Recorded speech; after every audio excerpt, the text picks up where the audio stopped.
शिव गुरु के चरणों में प्रणाम करते हूँ, मेरे प्रणाम को स्वीकार करी। मैया भवानी कहते गणेश के चरणों में प्रणाम करते हूँ, मेरे प्रणाम को स्वीकार करे, स्वीकार करे, स्वीकार। अरे काहे खातिर आशीषिया मान दिलवा दियवा बरलो, मान दिलवा दियवा बरलो, काहे हो खातिर ना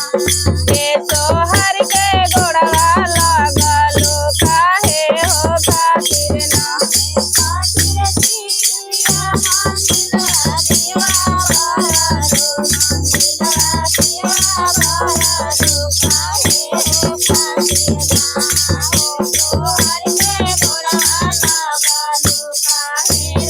अरे काहे खतरा से सिया मान दिलवा दियवा बरलो, मान दिलवा दियवा बरलो, काहे हो खातिर ना के सोहर के गोड़वा लगलो, काहे हो खातिर ना सोहर के गोड़वा लगलो, काहे हो खातिर ना भूतवा खातिर सेवा गोर मान दिलवा दियवा बराने, मान दिलवा दियवा बराने, पातोहिया खातिर ना के सोहर के गोड़वा लगानी, पातोहिया खातिर ना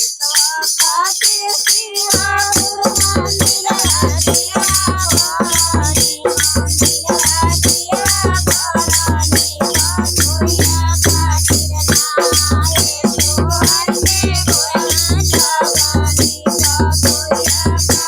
आहे सोहर के गोड़वा लगानी, पातोहिया खातिर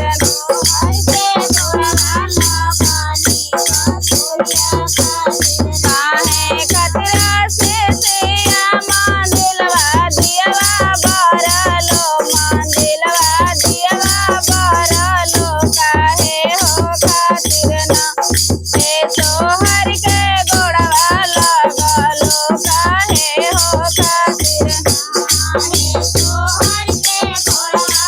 लगलो, काहे हो खातिर हे सोहर के गोड़वा लगलो, काहे हो खातिर सोहर के गोड़वा लगलो, काहे हो खातिर दियवा खातिर सेवा गोर मान दिलवा दियवा बरानी, हे दमदा खातिर ना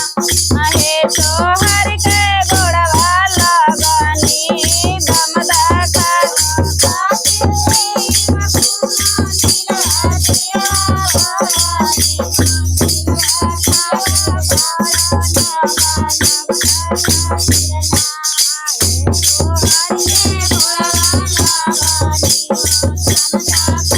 सोहर के गोड़वा लगानी, दमदा खातिर ना सोहर के गोड़वा लगानी,